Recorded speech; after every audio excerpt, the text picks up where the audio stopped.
Hello friends, welcome back to study मानिया।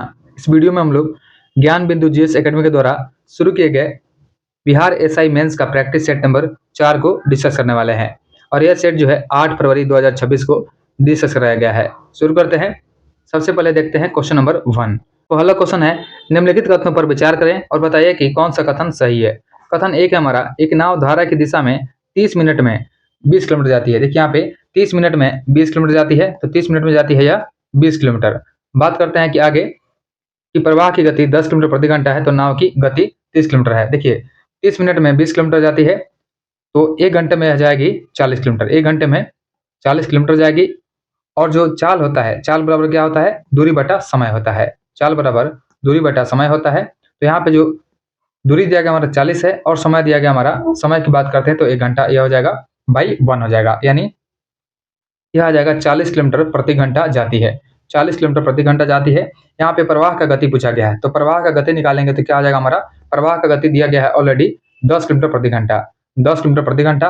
अब यहाँ से हम लोग निकाल सकते हैं कि जो नाव की गति है, तो नाव की गति क्या हो जाएगी 40 माइनस 10, यानी यह जो है 30 किलोमीटर प्रति आवर हो जाएगा। तो पहला वाला जो ऑप्शन है हमारा, यह सही दिया गया है, यानी स्टेटमेंट नंबर 1 हमारा सही है। दूसरा कथन है, दो संख्याओं का एलसीएम और एचसीएफ क्रमशः 3 और 18 है, तो इसमें एक संख्या 9 है और दूसरी संख्या 6 है। इसको भी चेक कर लेते हैं। देखिए जो एलसीएम होता है, एलसीएम गुना एचसीएफ, एलसीएम गुना एचसीएफ जो होता है, यह क्या होता है, पहली संख्या गुना दूसरी संख्या, यानी इसको ए और बी मान सकते हैं। तो एलसीएम 3 है और एचसीएफ जो है 18 है। पहली संख्या हमारा 9 है और दूसरी संख्या 6 है, यानी 54 इज इक्वल टू 54। यह भी सेटिस्फाइड है, यानी पहली संख्या जो है ए हो जाएगा और दूसरी संख्या बी हो जाएगा। तो दूसरा भी कथन सही दिया गया है, यानी दोनों कथन सही है। 1 और 2 दोनों सही है। ऑप्शन 1 हमारा राइट आंसर है। नेक्स्ट है, अगले क्वेश्चन पे आते हैं। Question number 2। दूसरा क्वेश्चन है, निम्न सूत्र किसके सिद्धांत को दर्शाता है। फॉर्मूला दिया गया, यहाँ पे पूछा गया कि यह फॉर्मूला जो है किसके सूत्र को दर्शाता है, तो यह दर्शाता है लेंज के नियम को। ऑप्शन डी हमारा राइट आंसर है। देखिए लेंज का नियम जो होता है, किसी कुंडली में उत्पन्न प्रेरित विद्युत धारा सदैव जो बल जो होती है, सदैव उस कारण का विरोध करती है जिससे वह उत्पन्न हुई है। और यहाँ पे जो नेगेटिव साइन दिया गया है, -n दिया गया है, नेगेटिव साइन, तो यह दर्शाता है कि प्रेरित जो होती है ईएमएफ बल हमेशा फ्लक्स परिवर्तन का विरोध करती है। यही लेंज का नियम है। नेक्स्ट है, अगले क्वेश्चन पे आते हैं। Question number 3। तीसरा क्वेश्चन है, अशोक के संबंध में निम्नलिखित कथनों पर विचार कीजिए। पहला कथन हमारा कि अभिलेखों के सहारे अपनी प्रजा को संबोधित करने वाला पहला भारतीय राजा अशोक रहा था। यह पहला कथन हमारा सही है। दूसरा है, कलिंग युद्ध के पश्चात अशोक ने भौतिक विजय पाने की नीति अपनाई थी। देखिए कलिंग युद्ध के बाद जो है अशोक ने युद्ध करना छोड़ दिया था, इसलिए दूसरा जो है गलत दिया है, क्योंकि अशोक ने धम्म को अपनाया था कलिंग युद्ध के बाद में। दूसरा गलत हो जाएगा। तीसरा है, अशोक की गृह और विदेश नीति बौद्ध धर्म के आदर्श से प्रेरित है, जो कि सही है, यानी कथन 1 और 3 सही दिए गए हैं। ऑप्शन 1 हमारा राइट आंसर है। नेक्स्ट है, अगले क्वेश्चन पे आते हैं। Question number 4। चौथा क्वेश्चन है कि निम्नलिखित में कौन सा युग्म सही सम्मिलित नहीं है, यानी गलत दिया गया है। यहाँ पे गलत कथन का चयन करना है, कौन सा गलत है। सबसे पहला है कि वह आर्थिक स्थिति जिसमें जीडीपी तो बढ़ता है लेकिन ग्रोथ रेट कम रहता है, इसे बोलते हैं हम लोग स्लो डाउन। यह पहला वाला सही दिया गया है। दूसरा कथन है, किसी एक तिमाही में ग्रोथ रेट का नकारात्मक होना, यह संकुचन कहलाता है, यह भी सही है। और तीसरा दिया गया है, वित्त बाजार का तेजी से गिरना, यानी डिप्रेशन होता है। देखिए वित्त बाजार का जो तेजी से गिरना होता है, यह डिप्रेशन नहीं होता है, इसे हम लोग बोलते हैं मेल्ट डाउन। इसे हम लोग बोलेंगे मेल्ट डाउन, इसको ध्यान देंगे, इसे बोलते हैं मेल्ट डाउन। यहाँ पे डिप्रेशन है, इसलिए तीसरा गलत है। ऑप्शन सी हमारा राइट आंसर है। बाकी इसमें सही है। लगातार 2 तिमाही में जीडीपी ग्रोथ रेट का नकारात्मक होना, इसे मंदी कहा जाता है। नेक्स्ट है, अगला क्वेश्चन है। क्वेश्चन नंबर 5 है, विधान परिषद के संबंध में निम्न कथनों पर विचार करें।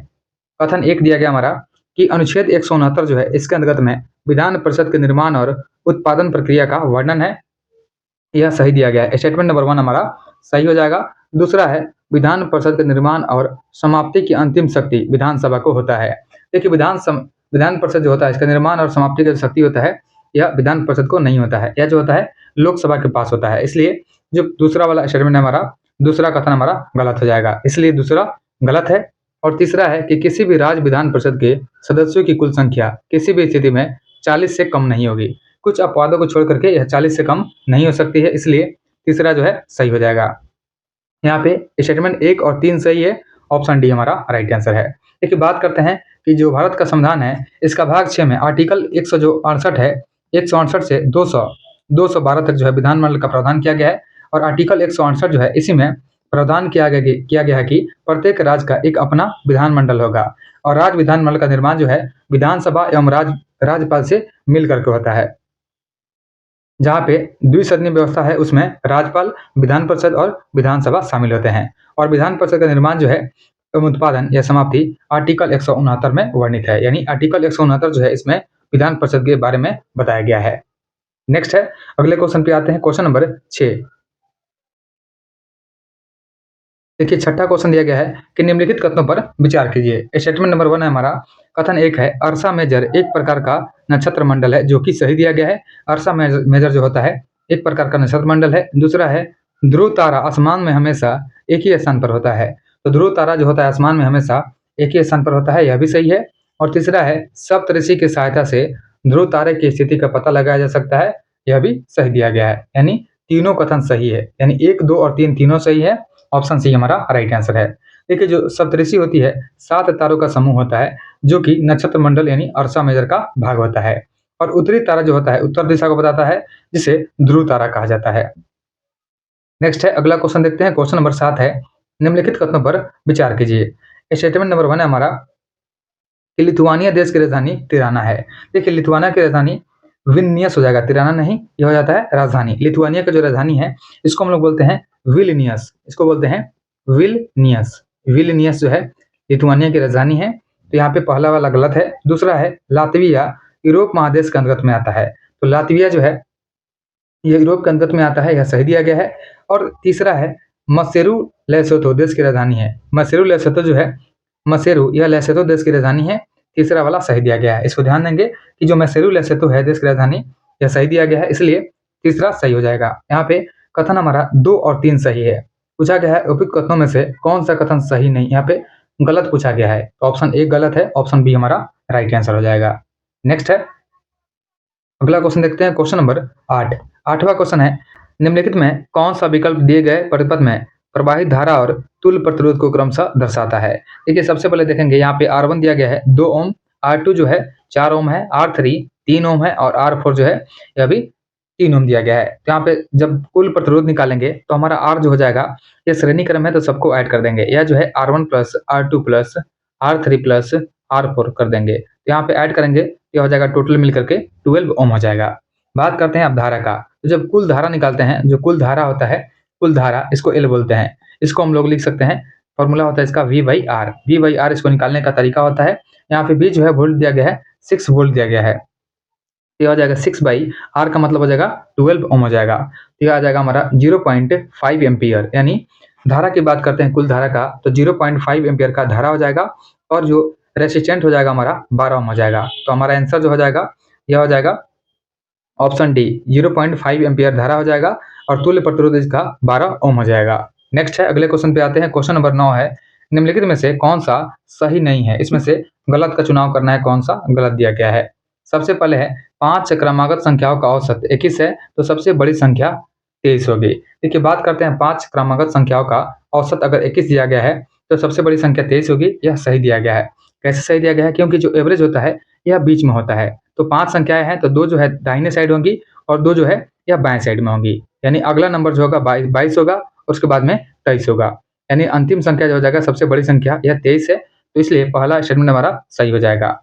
स्टेटमेंट नंबर 2 है हमारा कि 21 सेंटीमीटर व्यास वाले गोले का आयतन 4851 सेंटीमीटर क्यूब है, जो कि सही दिया गया है, क्योंकि जो गोले का आयतन होता है यह होता है 4/3 पाई आर क्यूब होता है। यहाँ पे R जो हो जाएगा यह D/2 हो जाएगा, व्यास का आधा हो जाएगा, तो फॉर्मूला यूज करेंगे हम लोग, यह हो जाएगा 4/3 इंटू पाई की जगह पे आ जाएगा 22/7 आ जाएगा, और R क्यू दिया गया है तो R क्यू का मतलब क्या हो जाएगा 21/2, 21/2 और 21/2, यानी हमारा आंसर जो आ जाएगा यह 11 हो जाएगा इंटू 21 हो जाएगा, क्योंकि बाकी जो है कट जाएगा, तो यह आ जाएगा 4851 centimetre cube, 4851 centimetre cube, sorry centimetre square cube हो जाएगा। यहाँ पे पूछा गया है आयतन तो पावर क्यूब हो जाएगा, तो दूसरा भी सही हो जाएगा, यानी ऑप्शन बी जो है यह भी सही दिया गया है। बात करते हैं तीसरे ऑप्शन का, तो जो तीसरा ऑप्शन दिया गया है, तीसरा में दिया गया है कि 87655 9x टू 1 में x का मान 1 रखने से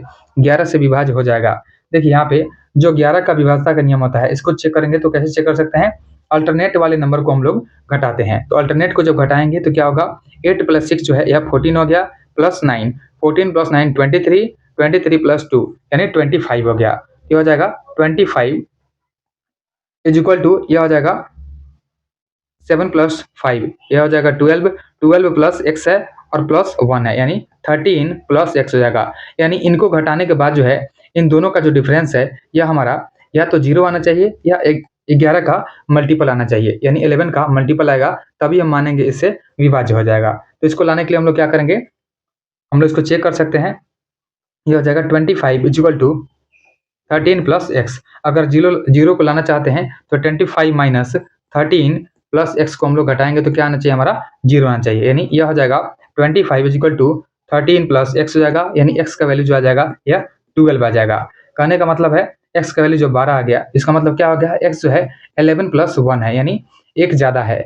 एक जो है ज़्यादा है, यानी एक रखने पर जो है यह विभाज्य हो जाएगा, इसलिए तीसरा जो है यह भी सही दिया गया है। बात करते हैं चौथे ऑप्शन का।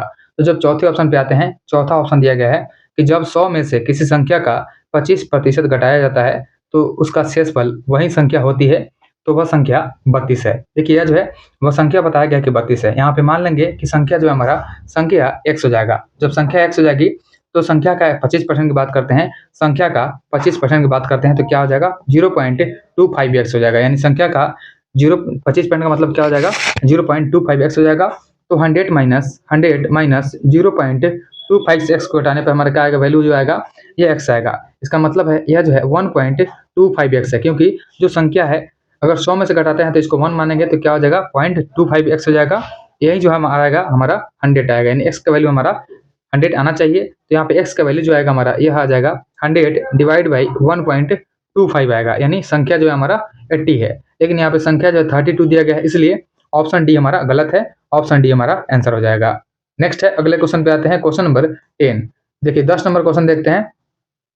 10 नंबर क्वेश्चन दिया गया है कि बंगाल में द्वैत शासन व्यवस्था के अंतर्गत में अधिकार और उत्तरदायित्व के संदर्भ में निम्नलिखित कथनों पर विचार कीजिए। कथन एक है हमारा कि प्रशासन, राजस्व वसूली तथा दीवानी न्यायालय का अधिकार कंपनी के पास था, जो कि सही है। और दूसरा है आंतरिक शांति व्यवस्था, फौजदारी न्याय और समस्त प्रशासनिक दायित्व नवाब पर छोड़ दिया गया था, यह भी सही है। यानी कथन 1 और 2 दोनों सही दिए गए हैं, ऑप्शन डी हमारा राइट आंसर हो जाएगा। देखिए बंगाल में रॉबर्ट क्लाइव द्वारा द्वैत शासन व्यवस्था को लागू किया गया था और बंगाल में द्वैत शासन व्यवस्था के अंतर्गत अधिकार और उत्तरदायित्व के संदर्भ में बात करते हैं तो प्रशासन, राजस्व वसूली तथा दीवानी न्याय का अधिकार जो है कंपनी के पास रहा था। और साथ ही ध्यान रखेंगे कि 1772 ईस्वी में वारेन हेस्टी ने द्वैत शासन प्रणाली को समाप्त कर दिया था। नेक्स्ट है, अगले क्वेश्चन पे आते हैं, क्वेश्चन नंबर 11। देखिए 11 नंबर क्वेश्चन दिया गया हमारा, भारतीय समाज कितने आश्रमों में विभाजित था। तो भारतीय समाज जो है ये 4 आश्रमों में विभाजित हुआ था, बटा हुआ था।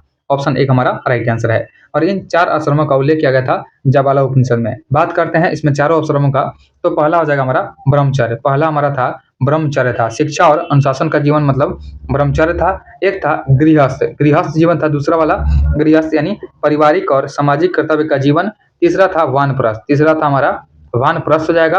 और चौथे की बात करते हैं तो चौथा था संन्यास, चौथा संन्यास था, चौथा संन्यास था। नेक्स्ट है, अगले क्वेश्चन पे आते हैं, क्वेश्चन नंबर 12। 12 नंबर क्वेश्चन दिया गया है। देखिए 12 नंबर क्वेश्चन है कि 6 व्यक्ति एक वृत्त में बैठे हुए हैं, जे एन और ओ के बीच में बैठा है। देखिए सबसे पहले हम लोग एक फिगर बनाएंगे। यहाँ पे 6 व्यक्तियों की बात किया गया है, तो 6 व्यक्तियों को हम लोग बैठने लायक एक फिगर बनाएंगे। देखिए 6 व्यक्ति बैठ गए हैं और इसमें पूछा गया कि एक वृत्त में बैठे हुए हैं, जे जो है एन और ओ के बीच में है। तो जे जो है अगर हम एन और ओ के बीच में इसको बैठाएंगे तो इसके बाद में है एन जो है एम के विपरीत है, एन जो है एन एम के विपरीत में है, तो एन एम के विपरीत में हो गया। फिर पूछा गया है कि एल एन की किसी भी पड़ोसी सीट पर नहीं है, तो एल जो है एन की पड़ोसी पर नहीं है, यानी एल जो है एल यहाँ पे आ जाएगा। तो उसके बाद में पूछा गया है कि के विपरीत में कौन है, तो के विपरीत में कौन हो जाएगा, ओ हो जाएगा। के विपरीत में ओ है, तो ऑप्शन बी हमारा राइट आंसर है। नेक्स्ट है, अगले क्वेश्चन पे आते हैं, क्वेश्चन नंबर 13। 13 नंबर क्वेश्चन है, निम्नलिखित कथनों पर विचार कीजिए। सबसे पहले कथन नंबर 1 दिया गया हमारा, इक्तेदार भूमि का वास्तविक स्वामी नहीं होता था। देखिए इक्तेदार भूमि का वास्तविक स्वामी नहीं था, जो कि सही दिया गया है। और दूसरा कथन है, एकता का उद्देश्य प्रशासन और सैनिक वेतन की व्यवस्था करना था, यह भी सही दिया गया है। तीसरा है एकता प्रारंभ से ही वंशानुगत और अस्थायी थी। यह वाला स्टेटमेंट जो हमारा गलत दिया गया है। तीसरा गलत हो जाएगा। पूछा गया कौन सा कथन सही है, तो 1 और 2 सही है, ऑप्शन सी हमारा राइट आंसर है। देखिए एकता जो है एक ऐसा भूमि क्षेत्र था जो सैनिक और असैनिक अधिकारियों को उस क्षेत्र के प्रशासनिक संचालन के लिए दिया गया था। नेक्स्ट है, अगले क्वेश्चन पे आते हैं। क्वेश्चन नंबर 14, 14 नंबर क्वेश्चन है, जब ग्रीनविच पर दोपहर के 12 बजेंगे तो ग्रीनविच से 15 डिग्री पश्चिम में क्या समय होगा। देखिए पश्चिम में जो जाते हैं तो समय हमारा घटता है और पूरब में जाते हैं तो समय बढ़ता है। और यहाँ पे दिया गया है, तो सबसे पहले देखेंगे कि 24 घंटे में 24 आवर्स में टोटल 24 आवर्स में 360 डिग्री पृथ्वी घूमती है। तो अगर हम लोग देखेंगे कि टोटल घूमती है 360 डिग्री में 24 घंटे, 360 डिग्री में मतलब 24 घंटे में 360 डिग्री घूमती है, यानी 1 डिग्री जब घूमेगी, 1 डिग्री की बात करते हैं, यह घूमेगी 24, आवर को मिनट में चेंज करेंगे तो यह हो जाएगा 60 डिवाइड बाई 360 हो जाएगा, यानी यह आ जाएगा 4 मिनट, यानी 1 डिग्री जो है यह 4 मिनट में घूम जाएगी। और यहाँ दिया गया है 15 मिनट में, तो 15 मिनट में क्या हो जाएगा 4 इंटू 15 मिनट हो जाएगा, 4 इंटू 15 मिनट हो जाएगा, यानी 1 घंटा हो जाएगा। यह जो है 1 घंटा हो जाएगा, 1 आवर हो जाएगा। तो पूछा गया कि 12 बजेंगे अगर दोपहर के तो ग्रीनविच से 15 डिग्री पश्चिम है, तो पश्चिम में जाएंगे तो समय हमारा घट जाएगा, यानी 1 घंटा पीछे हो जाएगा। तो सुबह के 11 बज जाएंगे, ऑप्शन सी हमारा राइट आंसर है। नेक्स्ट है, अगले क्वेश्चन पे आते हैं। क्वेश्चन नंबर 15, देखिए क्वेश्चन नंबर 15 है, इसमें सुमेलित करना है कौन सा मिलान सही होगा। सूची 1 में पदार्थ का नाम है और सूची 2 में तत्व का नाम दिया गया है। तो सबसे पहले इसमें दिया गया है हीरा, तो हीरा जो होता है कार्बन का अपरूप होता है, हीरा का मिलान हमारा कार्बन हो जाएगा। उसके बाद दिया गया है संगमरमर, संगमरमर जो होता है कैल्शियम से बना होता है, इसमें कैल्शियम का मात्रा होता है, तो इसका मिलान कैल्शियम हो जाएगा। रेत और या बालू जो होता है इसमें सिलिका या सिलिकॉन होता है, और माणिक्य जो होता है इसमें एल्युमिनियम होता है, तो इसका मिलान 3 हो जाएगा, यानी हमारा आंसर जो है ऑप्शन बी हो जाएगा 4 1 2 3। नेक्स्ट है, अगले क्वेश्चन पे आते हैं। क्वेश्चन नंबर 16, 16 नंबर क्वेश्चन है, निम्नलिखित में से असत्य कथन का चयन करना है, कौन सा गलत दिया गया है। सबसे पहले है स्पेस एक्स का पहला प्राइवेट स्पेस वाहक मिशन पोलारिस डॉन ने पूरा किया था, जो कि सही दिया गया है, पहला वाला सही है। दूसरा है जापान ने अपना पहला अंगारा A5 रॉकेट लॉन्च किया है। देखिए जापान ने अपना पहला अंगारा A5 रॉकेट को लॉन्च नहीं किया है, यह जापान ने नहीं, यह कौन किया है, यह किया है रूस ने, यह जो है रूस ने किया है। ध्यान देंगे कि रूस ने अपना पहला अंगारा A5 रॉकेट को लॉन्च किया है, जापान ने नहीं किया है, तो दूसरा गलत है, ऑप्शन बी हमारा राइट आंसर है। और तीसरा है जापान ने दुनिया का पहला लकड़ी का सैटेलाइट को लॉन्च किया है, जो कि सही है, तो ऑप्शन बी हमारा राइट आंसर है। बात करते हैं जापान के बारे में, तो जापान ने एक किया है मिचिबिकी 6 उपग्रह को लॉन्च किया है। मिचिबिकी, इसका नाम लिख देते हैं, यह होता है मिचिबिकी 6, मिचिबिकी 6 उपग्रह को लॉन्च किया है जापान ने। और जो चीन ने किया है, तो चीन ने एक लॉन्च किया, इसका नाम है शेनझोउ 20, शेनझोउ 20, शेनझोउ शेनझोउ 20 को चीन ने लॉन्च किया है, तो इसको भी ध्यान देंगे। और भारत जो है 2035 तक अपना अंतरिक्ष स्टेशन को स्थापित करेगा, और भारत 2040 तक चांद पर एक अंतरिक्ष यात्री भेजेगा, इसको भी ध्यान देंगे। नेक्स्ट है, अगले क्वेश्चन पे आते हैं। क्वेश्चन नंबर 17, 17 नंबर क्वेश्चन है कि भारतीय संविधान का कौन सा उपबंध 26 नवंबर 1949 को ही लागू हो गया था। तो 26 नवंबर 1949 को जो लागू हुआ था उसमें शामिल रहा था निर्वाचन था और साथ में नागरिकता, यानी निर्वाचन और नागरिकता दोनों जो है 26 नवंबर 1949 को ही लागू हो गया था। ऑप्शन हमारा बी हो जाएगा, 2 और 4 हमारा राइट आंसर हो जाएगा। देखिए भारतीय संविधान के उपबंधों में नागरिकता, चुनाव निर्वाचन जो है अस्थायी संसद उपबंध जो है 26 नवंबर 1949 को लागू हो गया था। और प्रमुख अनुच्छेदों में जो कि 26 नवंबर 1949 को लागू हुए थे उसमें शामिल रहा था आर्टिकल 5, 6, 7, उसके बाद में आर्टिकल 60 था, आर्टिकल 324, 366 था, उसके बाद में 367 था, 367 के बाद में 379 था, सॉरी 379, 69 नहीं 379 हो जाएगा, 379 था, आर्टिकल 380 था, आर्टिकल 389 भी था, आर्टिकल 391 था, और आर्टिकल 392 था, और एक था आर्टिकल 393। यह सभी जो आर्टिकल 26 नवंबर 1949 को लागू हुआ था, लेकिन बाकी जितने भी बचे थे यह उपबंध लागू हुए थे 26 जनवरी 1950 को, बाकी जो है 26 जनवरी 1950 को लागू हुए थे। नेक्स्ट है, अगले क्वेश्चन पे आते हैं। क्वेश्चन नंबर 18, देखिए 18 नंबर क्वेश्चन है कि ग्रामीण और नगरीय समुदाय जो पृथक करने का मुख्य आधार क्या है। तो इसको पृथक करने का मुख्य आधार हो जाएगा हमारा व्यवसाय की प्रकृति, ऑप्शन सी हमारा राइट आंसर है। यानी ग्रामीण और नगरीय समुदाय को अलग करने का मुख्य आधार क्या हो जाएगा, व्यवसाय की प्रवृत्ति कैसी है।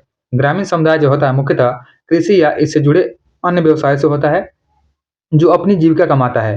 लेकिन वही नगरीय समाज जो होता है, इसमें व्यवसाय के अनेक रूप हो सकते हैं, इसलिए व्यवसाय की प्रकृति जो है हमारा राइट आंसर हो जाएगा।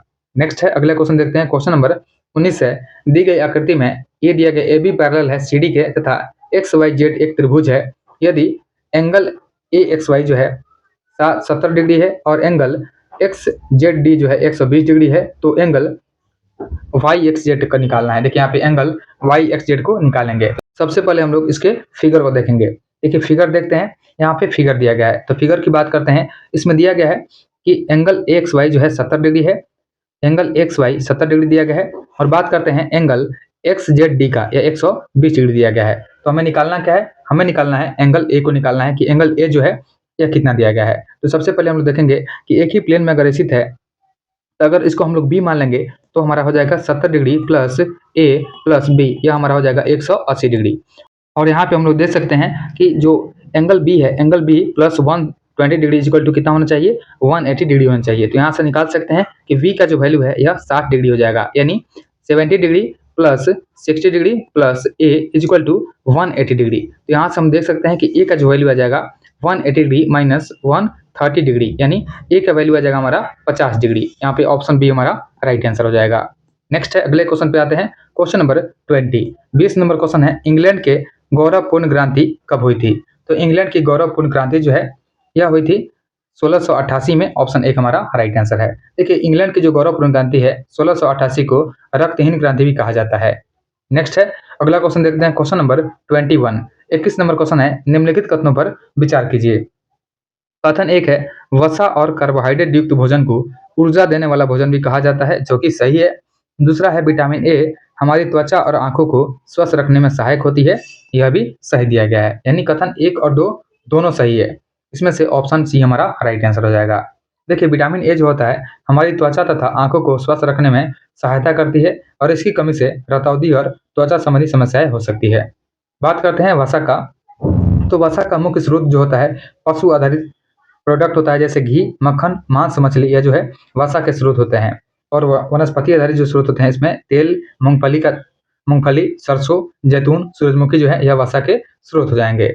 नेक्स्ट है, अगले क्वेश्चन पे आते हैं। क्वेश्चन नंबर 22 नंबर क्वेश्चन है, निम्नलिखित कथनों पर विचार करें और बताएं कौन सही है। इसमें से सही का चुनाव करना है। सबसे पहले है, 15% और 5% के दो क्रमिक छूट के समकक्ष में एकल छूट 19.25 है। देखिए यहाँ पे छूट की बात करते हैं तो इसका फॉर्मूला होता है हमारा, इसको चेक कर सकते हैं, x plus y plus x y divide by 100। क्योंकि यहाँ पे जो छूट दिया गया है, यहाँ पे छूट दिया गया इसलिए माइनस का यूज करेंगे, तो माइनस साइन हो जाएगा। सबसे पहले 15% का छूट है, उसके बाद में 5% है, फिर उसके बाद में प्लस या 15 इंटू 15 डिवाइड बाई 100 हो जाएगा। यानी यह जो हो जाएगा -20 प्लस 0.75 हो जाएगा। यानी यह छूट जो हो जाएगा हमारा यह -19.25, यानी 19.25 जो है छूट हो जाएगा। तो यहाँ पे 19.25 एकल छूट हो जाएगा, जो कि सही दिया गया है।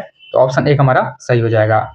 दूसरा है, यदि किसी आयत की लंबाई और चौड़ाई क्रमशः 10% बढ़ाई जाती है और 10% घटाई जाती है, तो आयत के क्षेत्रफल में प्रतिशत परिवर्तन 2% होगा। इसको हम लोग चेक कर सकते हैं। अगर आयत का जो लंबाई है एल और बी, इसको दोनों को अगर 100 मान लेंगे, देखिए दोनों को अगर 100 मान लेंगे, तो क्योंकि जो वर्ग होता है वो आयत भी हो सकता है, इसलिए अगर दोनों को 100 मानते हैं तो पहले 10% बढ़ाएंगे तो 100 से क्या हो जाएगा, 110 हो जाएगा। फिर बाद में 10% घटाएंगे तो 100 से क्या हो जाएगा, 90 हो जाएगा। लेकिन एल इंटू बी जो होता है, यह एल है और यह बी है। एल इंटू बी जो होता है इसी को हम लोग क्या बोलते हैं, क्षेत्रफल बोलते हैं। तो यह आएगा 10,000 हो जाएगा, यह जो है 10,000 हो जाएगा। लेकिन यहाँ पे यह जो हो जाएगा यह हो जाएगा 9900 हो जाएगा। यानी इसमें कमी कितना हो गया, 100 का कमी हो गया। तो 100 का कमी हुआ है, कितना पर कमी हुआ है, 10,000 पर। 10,000 पर 100 का कमी है, इंटू 100 कर देंगे, तो यह जो है हमारा डिवाइड हो जाएगा, 1% का कमी आएगा। देखिए यहाँ पे 1% का कमी आया है, लेकिन यहाँ पे 2% का कमी बताया गया है, इसलिए ऑप्शन 2 हमारा गलत हो जाएगा।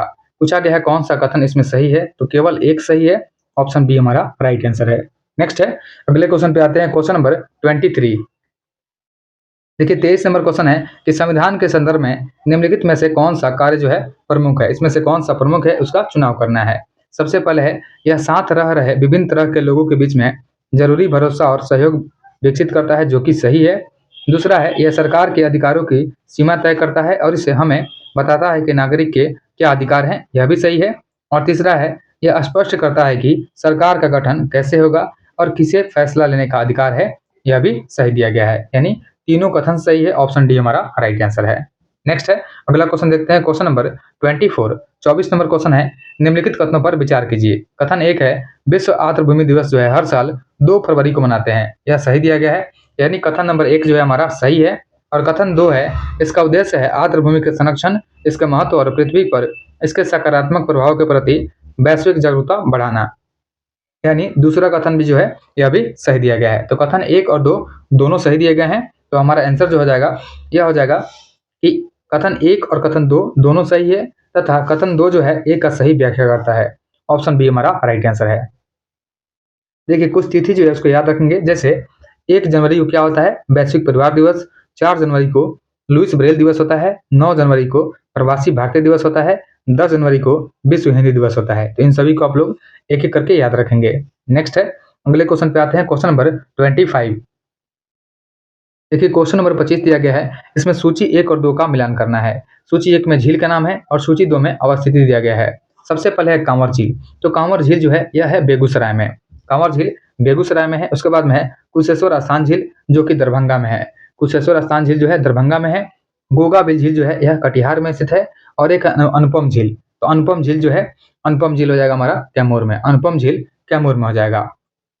हमारा मिलान जो हो जाएगा यह हो जाएगा 3 4 2 1। ऑप्शन डी हमारा राइट आंसर है। और साथ ही याद रखेंगे एक भागलपुर में झील है, इसका नाम है जगतपुर झील। एक है जगतपुर झील, तो जगतपुर झील जो है ये हो जाएगा भागलपुर में। तो इसको भी ध्यान देंगे कि जगतपुर झील जो है यह भागलपुर में है। और एक है अजय झील, इसको भी ध्यान देंगे, अजय झील। अजय झील जो है यह स्थित है कैमूर में। नेक्स्ट है, अगले क्वेश्चन पे आते हैं, क्वेश्चन नंबर 26 नंबर क्वेश्चन है कि एक व्यक्ति को कंप्यूटर साक्षर कहा जाता है यदि वह सक्षम है, तो वह सक्षम है जरूरत आधारित एप्लीकेशन चलाने में, तो उसे हम लोग कंप्यूटर साक्षर बोलेंगे। ऑप्शन सी हमारा राइट आंसर है। नेक्स्ट है, अगला क्वेश्चन है, क्वेश्चन नंबर 27 है, केपलर के ग्रह गति के नियम के अनुसार सूर्य के परितः वृत्ताकार कक्षा में परिक्रमण कर रहे ग्रह के समय यानी टी तथा उसकी कक्षा की त्रिज्या में संबंध है। तो इसका जो संबंध हो जाएगा यह हो जाएगा T square equal to directly proportional to R के पावर 3। यानी ऑप्शन बी हमारा राइट आंसर है। देखिए कक्षाओं का जो नियम होता है, इस नियम के अनुसार सभी ग्रह सूर्य के चारों तरफ दीर्घवृत्ताकार कक्षा में गति करते हैं और सूर्य जो है इस दीर्घवृत्त के किसी एक फोकस पर होता है।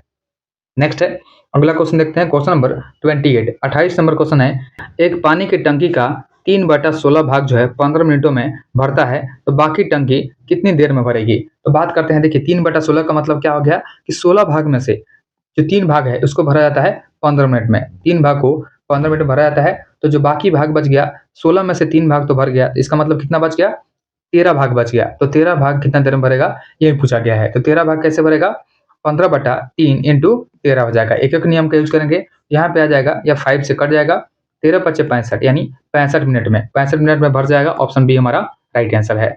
नेक्स्ट है, अगले क्वेश्चन पे आते हैं, क्वेश्चन नंबर 29 है कि अखिल भारतीय किसान सभा का पहला सम्मेलन अप्रैल 1936 में कहाँ आयोजित किया गया था और इसके महासचिव कौन रहे थे। तो इसके महासचिव रहे थे, इसका आयोजन सबसे पहले किया गया था लखनऊ में और इसका महासचिव प्रोफेसर NG रंगा रहे थे। ऑप्शन सी हमारा राइट आंसर है। देखिए अखिल भारतीय किसान सभा का पहला सम्मेलन अप्रैल 1936 में किया गया था लखनऊ में और इसके अध्यक्ष रहे थे स्वामी सहजानंद सरस्वती। ध्यान देंगे, इसके अध्यक्ष जो रहे थे स्वामी सहजानंद सरस्वती इसके अध्यक्ष रहे थे और इसके महासचिव रहे थे प्रोफेसर NG रंगा। और बिहार प्रांतीय किसान सभा की बात करते हैं, इसको भी लिख देते हैं बिहार प्रांतीय किसान सभा। तो बिहार प्रांतीय किसान सभा की बात करते हैं, किसान सभा, इसका गठन किया गया था 1929 में। 1929 में इसका गठन किया गया था और इसमें सहजानंद सरस्वती रहे थे। सहजानंद सरस्वती जो थे इसके नेतृत्व में किया गया था। नेक्स्ट है, अगले क्वेश्चन पे आते हैं, क्वेश्चन नंबर 30 नंबर क्वेश्चन है, उत्तर वैदिक काल के वेद विरोधी और ब्राह्मण विरोधी धार्मिक अध्यापकों को किस नाम से जाना जाता है। तो उनको हम लोग जानते हैं श्रमण के नाम से। ऑप्शन बी हमारा राइट आंसर है। देखिए श्रमण जो है एक ऐसा समूह रहा था जो वैदिक धर्म की रूढ़ियों और ब्राह्मणवादी परंपराओं का विरोध करता रहा था और श्रमण जो है परंपरा से जैन और धर्म से बौद्ध धर्म जैसे महान धर्म का उदय हुआ था। नेक्स्ट है, अगला क्वेश्चन देखते हैं, क्वेश्चन नंबर 31 नंबर क्वेश्चन है, इसमें सूची 1 और 2 का मिलान करना है। सूची 1 में रेखा का नाम है और सूची 2 में किसके मध्य है उसके बारे में दिया गया है। तो सबसे पहले है 49वीं समानांतर रेखा। तो 49वीं समानांतर रेखा जो है अमेरिका और कनाडा के बीच में है। उसके बाद में 31वीं समानांतर रेखा जो कि स्थित है इराक और ईरान के बीच में, इराक और ईरान के बीच में है। उसके बाद में है हिंडनबर्ग रेखा। हिंडनबर्ग रेखा जो है जर्मनी और पोलैंड के बीच में है। और ब्लू रेखा जो है लेबनान और इजराइल के बीच में स्थित है।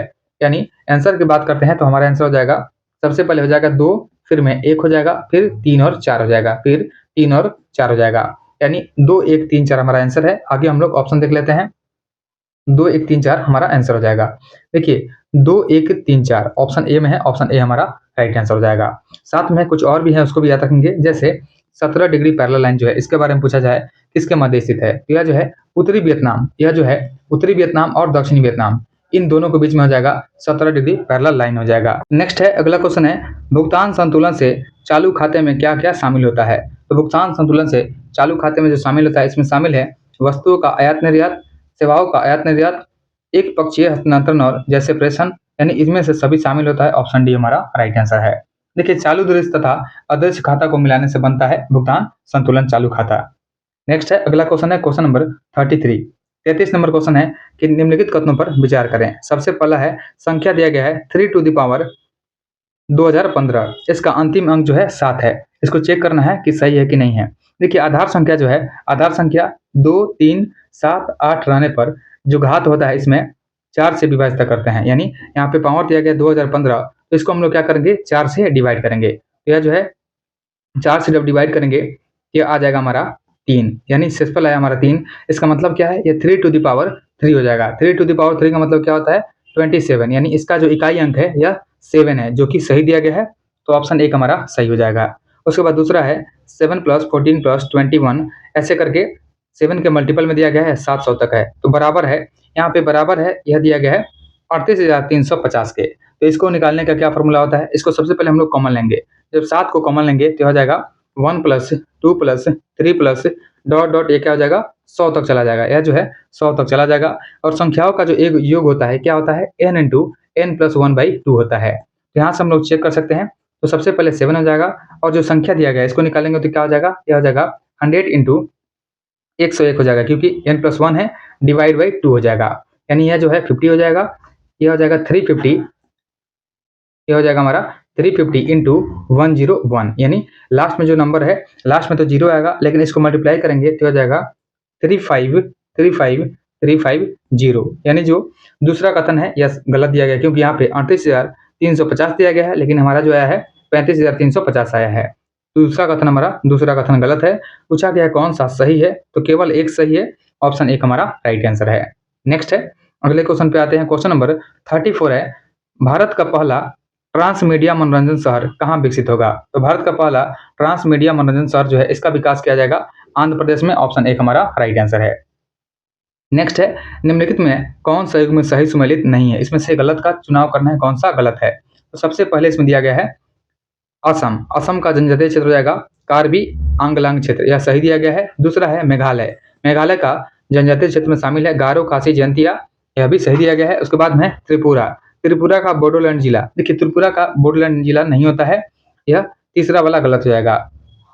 तो तीसरा हमारा गलत है, ऑप्शन सी हमारा राइट आंसर है। त्रिपुरा का क्षेत्र हो जाएगा त्रिपुरा जनजातीय क्षेत्र, त्रिपुरा जनजातीय क्षेत्र होता है, त्रिपुरा का त्रिपुरा जनजातीय क्षेत्र होता है, इसलिए तीसरा गलत है, ऑप्शन सी हमारा राइट आंसर है। बाकी इसमें मिजोरम जो है, मिजोरम का चकमा होता है, मारा होता है और लाई होता है। नेक्स्ट है, अगला क्वेश्चन है क्वेश्चन नंबर 36। क्वेश्चन नंबर 36 है, यहाँ पे दिया गया है एस जो है यह छोटा है या बराबर है एल के, एल जो है छोटा है या बराबर है आई के, और आई जो है बराबर है पी के, पी बड़ा है या बराबर है ई के, ई जो है बड़ा है आर से, और एल जो है बड़ा है क्यू से। तो यहाँ से हम लोग देख सकते हैं कि पी जो है, पी बड़ा या बराबर है किसके एस के, और आई जो है क्या है बड़ा है आर से, आई जो है आर से बड़ा है। तो निष्कर्ष दिया गया है कि पी जो है एस से बड़ा है, यह सही हो जाएगा, और आई जो है बड़ा आर से, यह भी सही हो जाएगा। दोनों कथन यहाँ पे सही हो जाएंगे, ऑप्शन सी हमारा राइट आंसर है। नेक्स्ट है, अगला क्वेश्चन है कि 1892 में ब्रिटिश हाउस ऑफ कॉन्फ्रेंस का चुनाव जीतने के लिए दादा भाई नौरोजी किस पार्टी के उम्मीदवार बने थे। यह बने थे लिबरल पार्टी के उम्मीदवार बने थे, ऑप्शन सी हमारा राइट आंसर है। और यह हुआ था 1892 में, इसको भी ध्यान देंगे। और जो दादा भाई नौरोजी हैं इनको grand old man of India के नाम से जानते हैं। नेक्स्ट है, अगला क्वेश्चन देखते हैं। क्वेश्चन नंबर 38 है, अराविडु वंश विजयनगर साम्राज्य का कौन सा वंश था। तो अराविडु वंश जो है विजयनगर साम्राज्य का अंतिम वंश था। ऑप्शन डी हमारा राइट आंसर है। देखिए अराविडू वंश की बात करते हैं तो इसका स्थापना 1570 में हुआ था। 1570 में अराविडू वंश का स्थापना हुआ था। तिरुमल ने पेनुकोंडा में किया था और यह जो है दक्षिण भारत के विजयनगर साम्राज्य का चौथा और अंतिम वंश रहा था। और इस वंश के शासक जो है वेंकट द्वितीय ने चंद्रगिरी को अपनी राजधानी बनाया था। नेक्स्ट है, अगला क्वेश्चन देखते हैं। क्वेश्चन नंबर 39 है, निम्नलिखित कथनों पर विचार कीजिए। स्टेटमेंट नंबर 1 है हमारा कि विश्व की सबसे गहरी खान अफ्रीका, दक्षिण अफ्रीका में स्थित है, जो कि सही दिया गया है। दूसरा है कि पृथ्वी के आयतन का केवल 1% हिस्सा ही परपट्टी है, जो कि सही है, तो दूसरा भी सही है। तीसरा दिया गया कि महासागर की परपट्टी मुख्यतः सिलिका और एल्युमिना की बनी होती है। देखिए महासागर की जो परपट्टी होती है यह सिलिका और मैग्नीशियम की बनी होती है। यह जो है सिलिका और साथ में मैग्नीशियम की बनती है, न कि एल्युमिना की, इसीलिए तीसरा गलत हो जाएगा। चौथा है पृथ्वी के केंद्रीय क्रूड का तापमान जो है एवं दाब काफी ऊंच होता है, यह भी सही दिया गया है। पूछा गया है कौन सा सही नहीं है, यानी कौन सा गलत है, तो इसमें से केवल 3 गलत है। ऑप्शन बी हमारा राइट आंसर है। नेक्स्ट है, अगला क्वेश्चन देखते हैं। क्वेश्चन नंबर 40, 40 नंबर क्वेश्चन दिया गया है। देखिए 40 नंबर क्वेश्चन है, सूची 1 और 2 का मिलान करना है। सूची 1 में राज्य का नाम है और सूची 2 में इसका राजधानी दिया गया है। सबसे पहले है पांडे, तो पांडे का राजधानी हो जाएगा मदुरई।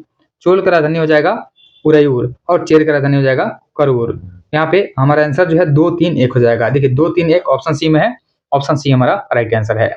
नेक्स्ट है, अगले क्वेश्चन पे आते हैं। क्वेश्चन नंबर 41, 41 नंबर क्वेश्चन है, निम्नलिखित युग्मों पर विचार कीजिए। सबसे पहले यंत्र का नाम है, उसके बाद में इसका उपयोग दिया गया है। एक्टिनोमीटर, तो एक्टिनोमीटर जो होता है सूर्य किरणों की तीव्रता का निर्धारण करता है एक्टिनोमीटर। यहाँ पे सूर्य किरणों का जो तीव्रता मापता है, इसलिए इसका मिलान जो हो जाएगा हमारा पहला वाला गलत दिया गया, यानी स्टेटमेंट नंबर 1 जो है हमारा यह गलत दिया गया है। दूसरा है साइक्लोट्रॉन, साइक्लोट्रॉन जो है आवेशित कण को त्वरित करने वाला यंत्र होता है साइक्लोट्रॉन, यह सही हो जाएगा। और तीसरा है एक्यूमुलेटर, तो जो एक्यूमुलेटर होता है विद्युत ऊर्जा को संचित करने वाला यंत्र होता है एक्यूमुलेटर। यह तीसरा जो है गलत है, यानी 1 और 3 गलत है, सिर्फ 2 सही है। पूछा गया है कि कौन सा कथन सही नहीं है, यहाँ पे गलत के बारे में पूछा गया है कौन सा गलत है, तो 1 और 3 गलत है। ऑप्शन बी हमारा राइट आंसर है। नेक्स्ट है, अगले क्वेश्चन पे आते हैं। क्वेश्चन नंबर 42, 42 नंबर क्वेश्चन है कि 5:30 से 6 बजे के बीच में किस समय घड़ी की सुइयां समकोण पर होंगी। देखिए समकोण पर होंगी, इसको निकालने के लिए हम लोग क्या करते हैं, इसका जो फॉर्मूला होता है हमारा यह होता है 60h minus 11 m divide by 2 equal to theta होता है। यहाँ पे h जो है क्या है, आवर है, m का मतलब मिनट है। ये हो जाएगा 60 इंटू 11/2, 60 इंटू 11/2 हो जाएगा, माइनस 11m डिवाइड बाई 2 हो जाएगा। डिवाइड बाई 2 इक्वल टू क्या हो जाएगा, 90 डिग्री। समकोण पूछा गया है तो यह हो जाएगा 90 डिग्री, यानी यह हो जाएगा हमारा 330 minus 11m equal to 180 degree. यानी 11m की बात करते हैं तो 11m का वैल्यू आ जाएगा हमारा 150, यानी m का वैल्यू क्या आ जाएगा हमारा 150/11 आ जाएगा। यानी यह जो हो जाएगा डिवाइड करेंगे तो 13.7/11 आ जाएगा, 13.7/11। जब इसको हम लोग चेंज करेंगे तो टाइम जो हो जाएगा हमारा यह हो जाएगा 5:43 हो जाएगा, 7/11 यह हो जाएगा 7/11। तो 5:43 7/11 ऑप्शन बी में है। ऑप्शन बी हमारा राइट आंसर है। नेक्स्ट है, अगले क्वेश्चन पे आते हैं। क्वेश्चन नंबर 43, सूची 1 और 2 का मिलान करना है। देखिए यहाँ पे सूची 1 में वित्तीय संस्था का नाम है और सूची 2 में स्थापना वर्ष दिया गया है। सबसे पहले है भारतीय आयात निर्यात बैंक, तो भारतीय आयात निर्यात बैंक जो है इसका स्थापना 1 जनवरी 1982 को हुआ था। सबसे पहले देखेंगे इसका स्थापना 1 जनवरी 1982 को भारतीय आयात निर्यात बैंक का स्थापना किया गया था और इसका मुख्यालय हो जाएगा मुंबई में। इसको भी ध्यान देंगे, इसका मुख्यालय जो है मुंबई में स्थित है।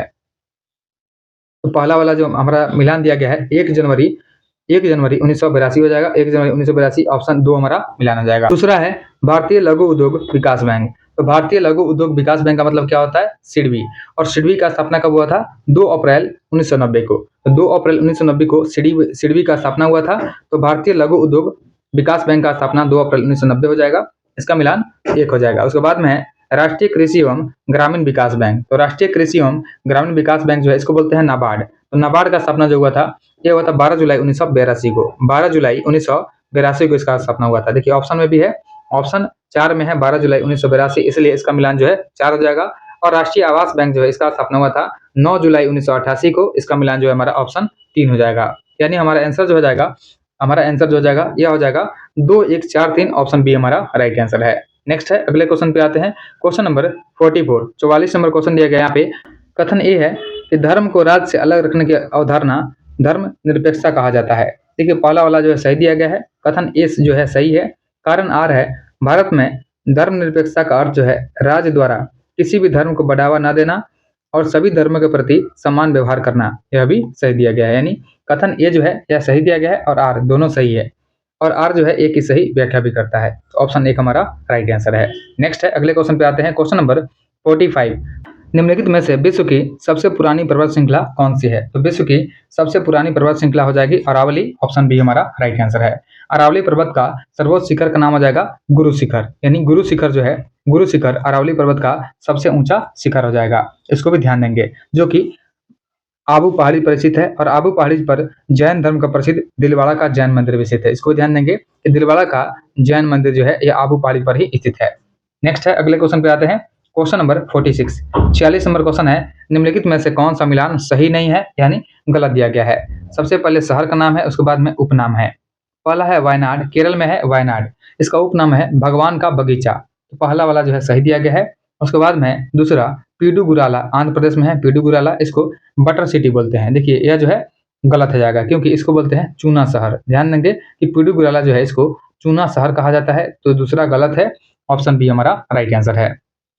तीसरा है पटियाला, पंजाब का शाही शहर बोलते हैं, यह सही है। और मदुरई जो है तमिलनाडु का, इसको त्योहारों का नगर कहा जाता है, यह भी सही दिया गया है। साथ ही याद रखेंगे कि उज्जैन जो है इसको मंदिरों का शहर बोलते हैं, भिलाई को स्टील सिटी ऑफ इंडिया कहा जाता है, दिसपुर को मंदिरों का शहर कहा जाता है, और साथ में एक और है कोच्चि, कोच्चि जो है केरल का प्रवेश द्वार, मसालों का शहर, अरब सागर की रानी कहा जाता है। और एक है मुजफ्फरपुर बिहार का लीची शहर कहा जाता है, गांधीनगर गुजरात का ग्रीन सिटी कहा जाता है, और कपूरथला जो है बगीचों का शहर कहा जाता है। तो इन सभी को ध्यान देंगे। नेक्स्ट है, अगले क्वेश्चन पे आते हैं। निम्नलिखित में से कौन एक मंदिर स्थापत्य शैली नहीं है? तो मंदिर स्थापत्य शैली नहीं होगा, यह हो जाएगा कंधार शैली, ऑप्शन डी हमारा राइट आंसर है। देखिए नागर, बेसर और द्रविड़ जो है यह मंदिर स्थापत्य शैली है, लेकिन गंधार, मथुरा और आयागपट्ट शैली जो है इसका संबंध हो जाएगा मूर्ति निर्माण से, इसलिए ऑप्शन डी हमारा राइट आंसर है। नेक्स्ट है, अगला क्वेश्चन है क्वेश्चन नंबर 48, 48 नंबर क्वेश्चन है। संख्याओं 6, 7, 15, 17 में से प्रत्येक में से कम क्या जोड़ी की परिणामी संख्या है समानुपाती हो जाए? इसके लिए क्या करेंगे? तो 6 है, इसको करेंगे 6/7, और 15 जो है इसको 15/17 कर देंगे। यहाँ पे डिफरेंस जो है दोनों का 1 है, और 15-17 में डिफरेंस क्या हो जाएगा? 2 हो जाएगा। तो समानुपाती करेंगे, सबसे पहले देखेंगे यह 1:2 में आ गया, यहाँ पे डिफरेंस जो है 1 है और यहाँ पे 2 है। तो इसको क्या करेंगे, जो 15 दिया गया है तो 15 को लिखेंगे 15 माइनस यहाँ पे 2 दिया गया तो 2 से गुना कर देंगे, यहाँ पे तिरछा गुना करेंगे। जब तिरछा गुना करेंगे तो क्या हो जाएगा? यह 6 दूना 12, यह हो जाएगा 12 डिवाइड बाई 2-1, इनका जो हो जाएगा 2-1 हो जाएगा। तो 2-1 मतलब क्या आ जाएगा? 3/1, यानी 3 हमारा आंसर हो जाएगा। तो यहाँ पे 3 हो जाएगा, ऑप्शन डी हमारा राइट आंसर है। ठीक है, शॉर्ट तरीका तो यही होता है। नेक्स्ट है, अगला क्वेश्चन है क्वेश्चन नंबर 49 है। सूची 1 और 2 का मिलान करना है। सूची 1 में प्रमुख युद्ध है और सूची 2 में वर्ष का नाम दिया गया है। तो सबसे पहले है कर्नाटक का तीसरा युद्ध। तो कर्नाटक का जो तीसरा युद्ध हुआ था यह 1756 से लेकर के 63 में हुआ था। 1756 से 63, ऑप्शन 3 में है, ऑप्शन 3 हमारा मिलान हो जाएगा। प्रथम आंग्ल मराठा युद्ध, यहाँ पे आंग्ल मराठा के बारे में पूछा गया है। तो आंग्ल मराठा युद्ध हुआ था पहला वाला 1775 से 82 के बीच में हुआ था। उसके बाद में दिया गया है द्वितीय आंग्ल सिख युद्ध। तो द्वितीय आंग्ल सिख युद्ध जो है यह हुआ था 1848 से 49 में हुआ था, और द्वितीय आंग्ल मैसूर युद्ध जो है यह हुआ था 1780 से 84 के बीच में हुआ था। यानी हमारा आंसर 3, 1, 2, 4 है, ऑप्शन डी हमारा राइट आंसर है। नेक्स्ट है, अगले क्वेश्चन पे आते हैं। क्वेश्चन नंबर 50 है। इसमें सूची 1 और 2 का मिलान करना है। सूची 1 में है हाइड्रोक्लोरिक एसिड। तो हाइड्रोक्लोरिक एसिड जो है इसका मिलान हो जाएगा हमारा, यह जीवाणुओं का विनाश करता है, इसका मिलान 2 हो जाएगा। श्लेष्मा जो होता है अमाशय के आंतरिक अस्तर को सुरक्षा प्रदान करता है, श्लेष्मा, इसका मिलान 4 हो जाएगा।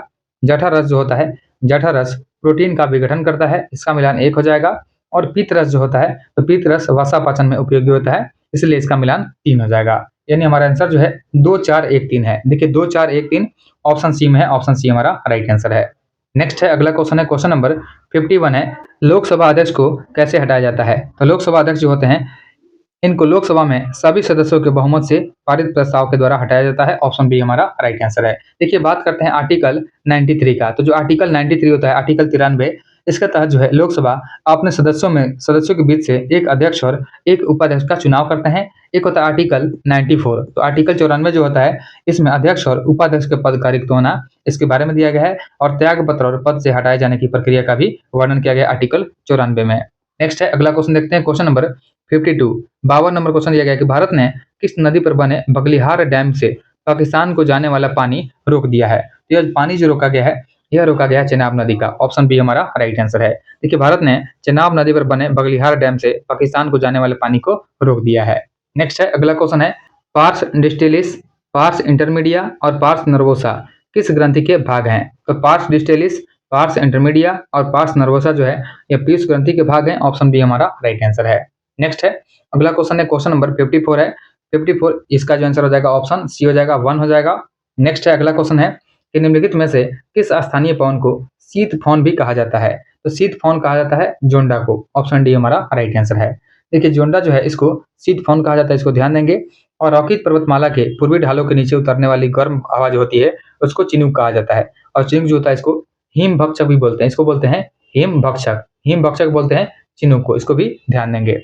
और सहारा रेगिस्तान जो है इसमें उत्तर पूर्व तथा पूर्व दिशा में पश्चिम दिशा में चलने वाली गर्म तथा शुष्क पवन को गिनी तट पर डॉक्टर पवन कहा जाता है, यानी हरमंडन होता है इसी को डॉक्टर पवन कहा जाता है। और सिरोको जो होता है इसे रक्त वर्षा कहा जाता है, यह मुख्य रूप से इटली में होता है।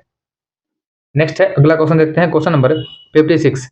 56 नंबर क्वेश्चन है, कृष्णदेवराय की मृत्यु के पश्चात राजनीतिक स्थिति के संबंध में निम्न कथनों पर विचार करें। कथन एक दिया गया हमारा कि उनके उत्तराधिकारी अच्युत देव राय बने थे, जो कि सही है। वास्तविक सत्ता राम राय के हाथों में चली गई, यह भी सही है। और इसके आगे चल करके तालीकोटा के युद्ध की पृष्ठभूमि बनी थी, यह भी सही है। तीनों कथन इसमें सही दिए गए हैं। ऑप्शन डी हमारा राइट आंसर है। नेक्स्ट है अगला क्वेश्चन देखते हैं, क्वेश्चन नंबर 57 है, अकार्बनिक यौगिकों में संश्लेषित प्रथम कार्बनिक यौगिक था, यह हो जाएगा यूरिया। ऑप्शन सी हमारा राइट आंसर है। नेक्स्ट है अगला क्वेश्चन देखते हैं, क्वेश्चन नंबर 58 58 नंबर क्वेश्चन है, एक व्यापार में 3 साझेदारों ने लाभ का अनुपात 5:7:8 में है। उनका धन क्रमशः 14 महीने, 8 महीने और 7 महीने के लिए निवेशित रहा है। उनकी पूंजियों का अनुपात क्या हो जाएगा? देखिए जब पूंजियों का अनुपात निकालेंगे तो सबसे पहले हम लोग देखेंगे कि लाभ जो होता है निवेश गुना समय होता है और निवेश जो होता है लाभ बटा समय होता है। तो यहाँ पे जो 5 दिया गया है, 5 रेशियो, यह कितना हो जाएगा? इसका रेशियो है 14 महीने, इसे 14 महीनों के लिए लाया गया है। उसके बाद में 7, यानी 7 का अनुपात जो है इसके लिए रखा गया है 8 महीने। उसके बाद में 8 का अनुपात जो है यह रहा है 7 महीने। इसको रेशियो में जब चेंज करेंगे तो हमारा रेशियो जो आएगा यह आ जाएगा 20 रेशियो 49 रेशियो 64, यही हमारा आंसर हो जाएगा। तो ऑप्शन बी हमारा राइट आंसर है। नेक्स्ट है अगला क्वेश्चन है, क्वेश्चन नंबर 59 है, निम्नलिखित संस्थाओं पर विचार कीजिए। सबसे पहले है बंग भाषा प्रकाशिका सभा। तो बंग भाषा प्रकाशिका सभा जो है इसका स्थापना किया गया था 1836 में। 1836 में बंग भाषा प्रकाशिका सभा का स्थापना किया गया था। उसके बाद है लैंड होल्डर सोसाइटी। तो लैंड होल्डर सोसाइटी जो है इसका स्थापना किया गया था 1838 में। 1838 में लैंड होल्डर सोसाइटी का स्थापना किया गया था। बंगाल ब्रिटिश इंडिया सोसाइटी जो है, बंगाल ब्रिटिश इंडिया सोसाइटी, इसका स्थापना 1843 में किया गया था। और इंडियन लीग जो है, इंडियन लीग, इसका स्थापना किया गया था 1875 में। पूछा गया है कि निम्नलिखित संस्थाओं को स्थापना वर्ष के सही कालक्रम में व्यवस्थित करना है। तो जब हम लोग इसे अरेंज करेंगे तो हमारा आंसर हो जाएगा 1, 2, 3, 4। ऑप्शन 1 हमारा राइट आंसर है। नेक्स्ट है अगला क्वेश्चन है, क्वेश्चन नंबर 60 है। देखिए यह क्वेश्चन जो है रीजनिंग का है, इसका आंसर ऑप्शन सी हो जाएगा अभिनव। नेक्स्ट है, भारत सरकार द्वारा बोत्सवाना से लाए गए 8 चीते कहाँ स्थानांतरित किए जाएंगे? देखिए भारत से अभी बोत्सवाना से 8 चीतों को लाया जाएगा और इन चीतों को रखा जाएगा गांधी सागर अभयारण्य में। ऑप्शन सी हमारा राइट आंसर है। नेक्स्ट है अगला क्वेश्चन है, निम्नलिखित युग्मों पर विचार कीजिए। सबसे पहले दिया है अल्फा। अल्फा जो होता है पॉजिटिव चार्ज होता है। देखिए अल्फा जो होता है पॉजिटिव चार्ज है, यह सही दिया गया है। बीटा जो होता है निगेटिव चार्ज होता है, यह भी सही है। और गामा जो होता है यह चार्जलेस होता है, यह भी सही दिया गया है। यानी तीनों कथन सही दिए गए हैं, तो ऑप्शन डी हो जाएगा। 1, 2, 3 तीनों सही हो जाएंगे।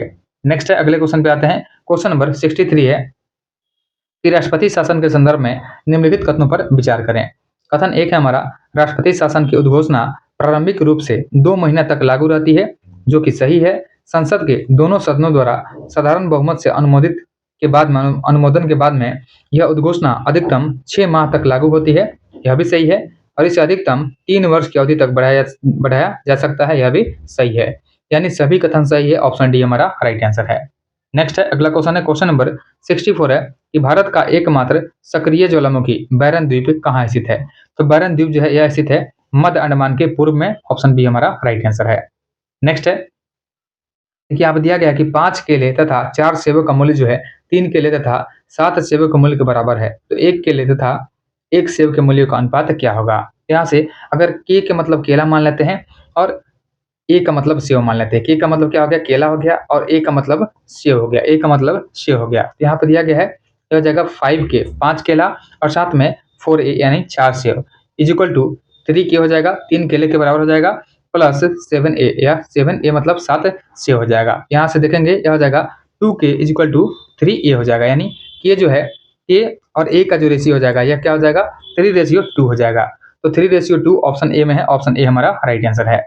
नेक्स्ट है अगला क्वेश्चन देखते हैं, क्वेश्चन नंबर 66। देखिए 66 नंबर क्वेश्चन है, सुमेलित करना है। सूची 1 में देश का नाम है और सूची 2 में राष्ट्रीय खेल का नाम दिया गया है। देखिए देश और राष्ट्रीय खेल का मिलान करना है। सबसे पहले है स्वीडन।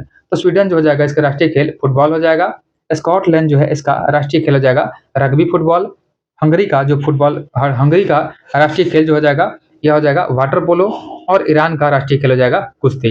यानी हमारा आंसर जो है 1 3 4 2 है। ऑप्शन बी हमारा राइट आंसर है। नेक्स्ट है अगला क्वेश्चन है, प्रोड्यूसर गैस इनका मिश्रण है। तो प्रोड्यूसर गैस जो होता है यह कार्बन मोनोऑक्साइड और साथ में नाइट्रोजन, इन दोनों का मिश्रण हो जाएगा प्रोड्यूसर गैस। ऑप्शन ए हमारा राइट आंसर है। नेक्स्ट है अगला क्वेश्चन, देखिए यहाँ पे कुछ और भी गैस जो है उसको याद रखेंगे। जैसे एक होता है कोल गैस। तो जो कोल गैस होता है यह क्या होता है? इसमें हाइड्रोजन होता है, साथ में क्या होता है? मीथेन होता है और क्या होता है? कार्बन मोनोऑक्साइड होता है। एक होता है जल गैस। जल गैस, देखिए जल गैस जो होता है इसमें क्या होता है? कार्बन मोनोऑक्साइड और साथ में हाइड्रोजन, इसको बोलते हैं जल गैस। नेक्स्ट है अगला क्वेश्चन देखते हैं, क्वेश्चन नंबर 68 है, 200 मीटर की दौड़ में ए बी को 31 मीटर से तथा सी को 18 मीटर से हरा सकता है। देखिए इसका जो आंसर हो जाएगा हमारा 68 का, ऑप्शन सी हमारा राइट आंसर हो जाएगा। नेक्स्ट है अगले क्वेश्चन पे आते हैं, क्वेश्चन नंबर 69 है कि निम्नलिखित में से कौन सा मिलान गलत है? इसमें गलत का चयन करना है, कौन सा गलत है। नदी के किनारे बसे शहर का नाम है और नदी का नाम दिया गया है। सबसे पहला है इसमें वाशिंगटन। वाशिंगटन जो है यह पोटोमैक नदी के किनारे है, जो कि सही है। दूसरा है पर्थ। पर्थ जो है स्वान नदी के किनारे है, यह भी सही है। न्यूयॉर्क की बात करते हैं, हडसन नदी के किनारे है, यह भी सही है। और बर्लिन की बात करते हैं, देखिए बर्लिन जो है स्प्री नदी के किनारे है। बर्लिन जो है स्प्री नदी के किनारे है, डेन्यूब के किनारे नहीं है। डेन्यूब नदी के किनारे जो है वियना है, ऑस्ट्रिया का वियना। डेन्यूब के किनारे वियना हो जाएगा। डेन्यूब के किनारे वियना हो जाएगा, इसको भी ध्यान देंगे। नेक्स्ट है अगला क्वेश्चन है, क्वेश्चन नंबर 70 है कि नींबू में लिटिल लीफ रोग किस तत्व की कमी के कारण होता है? तो नींबू में लिटिल लीफ रोग जो होता है जस्ता की कमी से होता है। ऑप्शन ए हमारा राइट आंसर है। देखिए पौधों में होने वाले प्रमुख रोग और कमी के जो कारक होते हैं उसको आप लोग ध्यान देंगे। जैसे धान का जो खैरा रोग होता है यह भी जस्ता की कमी से ही होता है। मटर का जो मार्स रोग होता है मैग्नीज की कमी से होता है। नींबू का डाइबैक रोग जो होता है कॉपर की कमी से होता है। और आम का जो लिटिल लीफ होता है यह जस्ता की कमी से होता है। नेक्स्ट है अगला क्वेश्चन है, क्वेश्चन नंबर 71। देखिए 71 नंबर क्वेश्चन है, कुछ समय बाद दे 2580 रुपए का 6% वार्षिक दर से मिति काटा 180 रुपया है, धन कितने समय बाद दे होगा? यहाँ पे हम लोग देख सकते हैं कि फॉर्मूला जो होता है हमारा क्या होता है? PRT डिवाइड बाई 100 मतलब क्या होता है? मिति काटा होता है, बराबर। यह क्या होता है? मिति काटा, इसी को हम लोग बोलते हैं मिति काटा। यानी पी का मतलब क्या है? मूलधन है। आर का मतलब रेट यानी दर है और टी का मतलब समय है। तो जो मूलधन निकलेगा हमारा, मूलधन क्या आएगा? 2580 माइनस 180, यानी मूलधन जो है हमारा कितना है? 2400 रुपया। तो पी हो जाएगा हमारा 2400 इंटू 6 इंटू टाइम जो है टी हो जाएगा डिवाइड बाई 100 हो जाएगा। Divide by 100 is equal to कितना आएगा? 180 आ जाएगा। मिति काटा 180 है। यहाँ से टी का वैल्यू हमारा कितना आएगा? टी का वैल्यू आएगा हमारा 15 महीना। 15 महीना मतलब क्या हुआ? 1 वर्ष 3 महीना। तो 1 वर्ष 3 महीना ऑप्शन सी में है। ऑप्शन सी हमारा राइट आंसर है। नेक्स्ट है अगले क्वेश्चन पे आते हैं, क्वेश्चन नंबर 72 है, पारिस्थितिकी तंत्र की संकल्पना को किसने प्रस्तावित किया था? तो इसको प्रस्तावित किया था टेंसले ने, एजी टेंसले ने। ऑप्शन सी, ऑप्शन डी हमारा राइट आंसर है। और इसका प्रस्ताव दिया गया था 1935 में। इसको भी ध्यान देंगे कि 1935 में एजी टेंसले ने पारिस्थितिकी तंत्र की संकल्पना को प्रस्तावित किया था। नेक्स्ट है अगले क्वेश्चन पे आते हैं, क्वेश्चन नंबर 73। निम्नलिखित में कौन सा सही सुमेलित है? पहला है क्लोरीन काइमा। तो क्लोरीन काइमा जो होता है, क्लोरीन काइमा यह क्या होता है? प्रकाश संश्लेषण की क्रिया करता है, इसलिए पहला वाला मिलान जो हमारा सही दिया गया है। यानी एक प्रकार का पैरन काइमा उत्तक होता है क्लोरीन काइमा, जिसमें क्लोरोफिल होता है और यह जो है प्रकाश संश्लेषण की क्रिया को करता है, इसलिए पहला मिलान सही है। दूसरा है कॉलन काइमा। कॉलन काइमा जो होता है यह उत्तक पौधों के अंगों को लचीलापन प्रदान करता है, इसलिए दूसरा भी सही है। और तीसरा है एस्कलरेन गाइमा, यह जो होता है पौधों के भागों को कठोर करता है यानी मजबूत करता है, तो तीसरा भी सही है।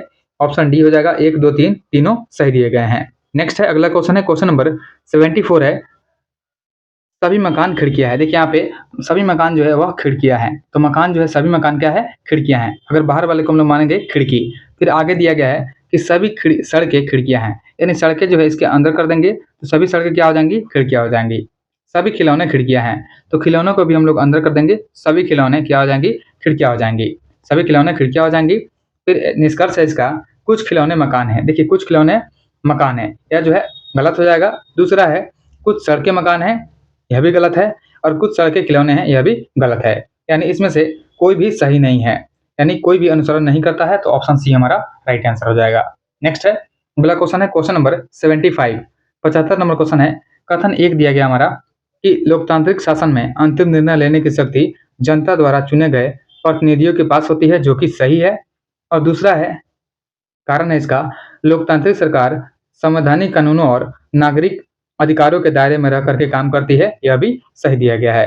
यानी ए और आर जो है दोनों सही है, और आर ए की सही व्याख्या करता है। ऑप्शन बी हमारा राइट आंसर है। नेक्स्ट है अगला क्वेश्चन है, क्वेश्चन नंबर 76 है, एकाधिकारात्मक प्रतियोगिता बाजार की विशेषता क्या है। तो इसका विशेषता हो जाएगा हमारा फर्मों की अधिक संख्या, विविधीकृत उत्पाद, गैर मूल्य प्रतियोगिता का होना, इनमें से सभी जो है इसका विशेषता हो जाएगा। नेक्स्ट है अगला क्वेश्चन देखते हैं, क्वेश्चन नंबर 77 है, गुप्तकालीन प्रशासन के संबंध में निम्नलिखित में से कौन सा विकल्प सत्य है, इसमें से सही का चुनाव करना है। तो सबसे पहले है, गुप्त काल में शासन व्यवस्था का प्रमुख न्यायाधीश होता था। देखिए गुप्त काल में शासन व्यवस्था का जो प्रमुख रहा था यह राजकुमार रहा था, इसलिए जो पहला वाला है हमारा गलत दिया गया है। यहाँ पे ऑप्शन सी हमारा सही हो जाएगा। ऑप्शन सी सही है, क्योंकि इस काल में मंत्रियों का चयन राजा द्वारा उनके व्यक्तिगत योग्यता के आधार पर किया गया था, जो कि सही है। इसलिए ऑप्शन सी हमारा राइट आंसर है। देखिए जो सबसे बड़े अधिकारी होते थे, कुमारा मात्य होते थे, उन्हें प्रांत में नियुक्त किया गया था और वेतन नगद मिलता था। गुप्तकालीन साम्राज्य की राजधानी रहा था पाटलिपुत्रा, और गुप्त काल की प्रशासन व्यवस्था सुव्यवस्थित थी, जो उन क्षेत्रों में लागू होता था जिन पर उनका सीधा नियंत्रण था। और गुप्त काल में प्रशासन के शीर्ष पर कौन था, राजा था। नेक्स्ट है अगला क्वेश्चन देखते हैं, क्वेश्चन नंबर 78 है, इसमें सूची 1 और 2 का मिलान करना है। सूची 1 में दिया गया है सबसे पहले क्यूसेक। तो क्यूसेक जो है प्रवाह की दर को मापता है क्यूसेक। बाइट जो होता है या कंप्यूटर में यूज होता है, बाइट होता है। रिक्टर जो होता है यह भूकंप की तीव्रता को मापता है। और जो बार होता है यह दाब का हो जाएगा, बार हो जाएगा। तो ऑप्शन हमारा हो जाएगा ऑप्शन सी 3, 4, 2, 1। नेक्स्ट है अगला क्वेश्चन है, निम्नलिखित में सही कथन का चुनाव करना है, कौन सा सही दिया गया है। कथन 1 है कि वायु के प्रति इकाई आयतन में उपस्थित जलवाष्प की मात्रा को निरपेक्ष आर्द्रता कहते हैं, जो कि सही हो जाएगा। कथन 2 है, निरपेक्ष आर्द्रता को प्रतिशत में व्यक्त किया जाता है। देखिए जो निरपेक्ष मात्रा होती है उसको प्रतिशत में नहीं व्यक्त कर सकते हैं, उसे जो है प्रति इकाई आयतन में व्यक्त करते हैं, इसलिए दूसरा जो है गलत है। केवल एक सही है, ऑप्शन 1 हमारा राइट आंसर है। नेक्स्ट है अगला क्वेश्चन है, क्वेश्चन नंबर 80 नंबर क्वेश्चन है, मानव शरीर में किस किस एक अंग से हार्मोन के साथ साथ पाचक एंजाइमों का भी श्रवण होता है। यह हो जाएगा अग्नाशय में, ऑप्शन डी हमारा राइट आंसर है। नेक्स्ट है अगला क्वेश्चन है, क्वेश्चन नंबर 81 है, दिए गए प्रश्न में लुप्त संख्या ज्ञात करना है। देखिए यहाँ पे दिया गया है, तो सबसे पहला वाला जो है यहाँ पे यह किया गया है 2 × 2 प्लस 5 × 3 प्लस 8 × 4। यहाँ पे 2 × 2 किया गया है, फिर 5 × 3 किया गया है और 8 × 4 किया गया है। इसी टाइप से सभी में किया गया है। तो लास्ट वाला जो है यह हो जाएगा 1 × 2 प्लस 8 × 3 हो जाएगा और प्लस 4 × 4 हो जाएगा।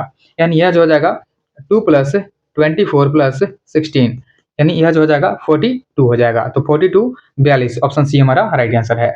नेक्स्ट है, लीची फल का कौन सा भाग खाया जाता है। तो लीची का जो भाग होता है यह होता है मांसल एरिल। लीची के एरिल भाग को खाया जाता है, जिसको हम लोग बोलते हैं मांसल एरिल। ऑप्शन सी हमारा राइट आंसर है। नेक्स्ट है अगला क्वेश्चन देखते हैं, क्वेश्चन नंबर 83 नंबर क्वेश्चन है कि राज्यपाल निम्नलिखित में से किस परिस्थितियों में विधेयक को राष्ट्रपति के लिए सुरक्षित नहीं रख सकता है। यह नहीं रख सकता है अनुच्छेद 31 के क के उपबंधों से संबंधित न हो तब। देखिए अनुच्छेद जो 31 का क है इसके उपबंधों में संबंधित नहीं हो तब रख सकते हैं कि जब किसी सामान्य विधेयक को राज्यपाल के सामने पेश किया जाता है तो राज्यपाल के पास 4 विकल्प होते हैं। विधेयक को स्वीकृति प्रदान करना, विधेयक पर स्वीकृति को सुरक्षित रख लेना, राज्यपाल विधेयक को विधानमंडल में पुनर्विचार के लिए वापस भेज सकता है, और साथ में राज्यपाल जो होता है कुछ परिस्थितियों में विधेयक को राष्ट्रपति के पास सुरक्षित रख देता है। नेक्स्ट है अगला क्वेश्चन देखते हैं, क्वेश्चन नंबर 84, 84 नंबर क्वेश्चन दिया गया है कि मध्य अटलांटिक कटक से संबंधित असत्य कथन का चयन करना है, कौन सा इसमें से गलत दिया गया है, इसमें से गलत का चुनाव करना है। सबसे पहले है इसकी कुल लंबाई जो है 14,500 किलोमीटर है, तो पहला वाला जो है यह सही दिया गया है, यानी मध्य अटलांटिक कटक जो है इसका लंबाई 14,500 किलोमीटर है, यह पहला वाला सही है। दूसरा है कि इसका निर्माण प्लेटो के अभिसारी संचलन के कारण हुआ है। देखिए इसका निर्माण जो हुआ है यह प्लेटो के अपसारी संचलन से हुआ है, लेकिन यहाँ पे अभिसारी लिखा गया है, यह जो है अपसारी संचलन से हुआ है, अपसारी संचलन से हुआ है, इसलिए दूसरा गलत है, ऑप्शन बी हमारा राइट आंसर है। नेक्स्ट है अगला क्वेश्चन है, क्वेश्चन नंबर 85 है, निम्नलिखित में से किस रोग को हैंसेन रोग के रूप में भी जानते हैं? तो हैंसेन रोग बोलते हैं कुष्ठ रोग को, ऑप्शन एक हमारा राइट आंसर है। नेक्स्ट है 1802 की बसिन की संधि पर हस्ताक्षर किसके मध्य में हुआ था? तो 1802 में जो बसिन का संधि हुआ था इस पर हस्ताक्षर किया गया था अंग्रेज और बाजीराव द्वितीय के बीच में हुआ था, ऑप्शन बी हमारा राइट आंसर है। बाजीराव द्वितीय जो है इनके समय में द्वितीय आंग्ल मराठा युद्ध हुआ था 1803 से 1805 में, और संधि के समय में जो भारत के गवर्नर थे यह लॉर्ड वेलेस्ली शामिल रहे थे। नेक्स्ट है अगला क्वेश्चन है, क्वेश्चन नंबर 87, इसका जो आंसर हो जाएगा ऑप्शन बी हो जाएगा 912। नेक्स्ट है अगला क्वेश्चन है कि जब किसी वस्तु को ऊर्ध्वाधर ऊपर फेंका जाए तब उच्चतम बिंदु पर वेग का मान क्या हो जाएगा? देखिए उच्चतम वेग बिंदु पर वेग का मान 0 हो जाएगा, ऑप्शन डी हमारा राइट आंसर है। नेक्स्ट है अगला क्वेश्चन है, क्वेश्चन नंबर 89 है कि कोई विधेयक धन विधेयक समझा जाएगा जब वे केवल निम्नलिखित विषयों पर संबंधित हो। तो वह संबंधित हो अगर भारत सरकार द्वारा धन उधार लेने से संबंधित विधि का संशोधन या विनिमय हो, ऑप्शन ए हमारा राइट आंसर है। नेक्स्ट है अगला क्वेश्चन है कि अवतल लेंस की नाभिकीय लंबाई होती है, तो अवतल लेंस की जो नाभिकीय लंबाई होती है यह निगेटिव होती है, यानी ऋणात्मक होती है। नेक्स्ट है अगला क्वेश्चन है, क्वेश्चन नंबर 91 है, उपभोक्ता संरक्षण अधिनियम 1986 यानी कोपरा के संदर्भ में निम्नलिखित में से कौन सा असत्य है, इसमें से गलत का चयन करना है। तो इस अधिनियम में उपभोक्ता को उपभोक्ता अदालत में प्रतिनिधित्व का अधिकार नहीं दिया गया है। देखिए ये जो पहला वाला है यही गलत है, तो पहला वाला हमारा गलत हो जाएगा। देखिए जो भारत सरकार के द्वारा उपभोक्ता के हितों के लिए संरक्षण के लिए 1986 में एक बड़ा कदम उठाया गया जिसे उपभोक्ता सुरक्षा अधिनियम 1986 कोबरा के नाम से जानते हैं, और इसके अंतर्गत जो है इसके अंतर्गत में उपभोक्ता को उपभोक्ता न्यायालय में प्रतिनिधित्व का अधिकार प्राप्त है, लेकिन यहाँ पे दिया गया कि प्राप्त नहीं है, इसलिए पहला वाला हमारा गलत है। दूसरा है इस अधिनियम के अंतर्गत में उपभोक्ता अदालत का गठन किया गया है जो कि सही है, और इस अधिनियम के अंतर्गत में राष्ट्रीय राज्य एवं जिला स्तरीय न्यायिक तंत्र की स्थापना की गई है, यह भी सही है, यानी केवल एक गलत है, ऑप्शन एक हमारा राइट आंसर है। नेक्स्ट है अगला क्वेश्चन है, क्वेश्चन नंबर 92, इसमें रीजनिंग है, इसका जो आंसर हो जाएगा ऑप्शन ए हो जाएगा। नेक्स्ट है अगला क्वेश्चन है, क्वेश्चन नंबर 93 है, निम्नलिखित में से कौन सी समिति चुनाव सुधार से संबंधित नहीं है? तो चुनाव सुधार से संबंधित नहीं है पूछा गया है, तो हो जाएगी गॉडगिल समिति, लेकिन बाकी जो है जेएस वर्मा समिति, तनखा समिति और बोहरा समिति, यह तीनों जो है चुनाव सुधारों से संबंधित है, लेकिन गॉडगिल समिति जो है यह पंचायती राज से संबंधित है। ध्यान देंगे कि गॉडगिल समिति जो है यह पंचायती राज से संबंधित रही है। नेक्स्ट है अगला क्वेश्चन है, क्वेश्चन नंबर 94 है, निम्नलिखित कथनों पर विचार कीजिए, बताना है कौन सा कथन सही है। पहला है पदार्थ का सूक्ष्मतम कण जो मुक्त अवस्था में नहीं रहता है एवं रासायनिक अभिक्रिया में भाग लेता है परमाणु है, यह सही दिया गया है। और दूसरा है पदार्थ का सूक्ष्मतम कण जो मुक्त अवस्था में रहता है अणु कहलाता है, यह भी सही दिया गया है, यानी दोनों कथन सही है, ऑप्शन सी हो जाएगा, एक और दो दोनों सही दिए गए हैं। नेक्स्ट है अगला क्वेश्चन है, क्वेश्चन नंबर 95 है, महात्मा गांधी को भर्ती करने वाला सर्जेंट क्यों कहा गया था? देखिए महात्मा गांधी को प्रथम विश्व युद्ध के दौरान में भारतीयों को ब्रिटिश सेना में शामिल होने के लिए प्रोत्साहित करने के लिए भर्ती करने वाला सर्जेंट कहा गया था, इसलिए ऑप्शन बी हमारा राइट आंसर है। नेक्स्ट है अगला क्वेश्चन है, क्वेश्चन नंबर 96 है, यहाँ पे दो वृक्षों की ऊंचाई क्रमशः 20 मीटर और 28 मीटर दिया गया है। देखिए यह जो है मैथ है, इसका आंसर हो जाएगा हमारा 15 मीटर, यानी ऑप्शन डी हमारा राइट आंसर हो जाएगा। नेक्स्ट है अगला क्वेश्चन देखते हैं, क्वेश्चन नंबर 97 है, सीमेंट के ग्राइंडिंग प्रक्रम के अंतर्गत में क्लिंचर चूर्ण में जिप्सम मिलाने का मतलब क्या होता है? तो इसका अर्थ होता है कि सीमेंट की दर को सीमेंट का जो सेटिंग दर होता है इसको कम करना, ऑप्शन बी हमारा राइट आंसर है। नेक्स्ट है अगला क्वेश्चन है, क्वेश्चन नंबर 98 है, नेल्सन मंडेला और अन्य 7 नेताओं को रंग भेद का विरोध करने के लिए किस वर्ष आजीवन कारावास का सजा दिया गया था? तो यह सजा दिया गया था 1964 में, ऑप्शन बी हमारा राइट आंसर है। नेक्स्ट है अगला क्वेश्चन है, क्वेश्चन नंबर 99 है, निम्नलिखित पर विचार कीजिए, बताना है उपयुक्त में से कौन प्रवाल के विकास की आदर्श दशा है? तो प्रवाल के विकास के लिए पर्याप्त सूर्य प्रकाश की उपस्थिति होनी चाहिए और साथ में 27 से 30% तक जलीय लवणता होनी चाहिए, यानी 1 और 3 इसमें शामिल है। ऑप्शन डी हमारा राइट आंसर है। नेक्स्ट है, निम्नलिखित में से कौन सा कथन असत्य है यानी गलत है। सबसे पहला है, पौना विद्रोह के मुख्य नेता ईशान चंद्र राय, केशव चंद्र राय तथा शंभुनाथ पाल थे, जो कि सही है। दूसरा है, दक्कन कृषक राहत अधिनियम 1878 ईस्वी में पारित किया गया था, जो कि गलत है, क्योंकि दक्कन कृषक राहत अधिनियम जो है यह आया था 1875 में, इसलिए दूसरा गलत है। ऑप्शन बी हमारा राइट आंसर है। बाकी इसमें सही है। पागलपंथी विद्रोह का क्षेत्र जो है शेरपुर से लेकर के गारो की पहाड़ियों तक था और तेभागा आंदोलन के नेता कंपाराम सिंह और भवन सिंह रहे थे।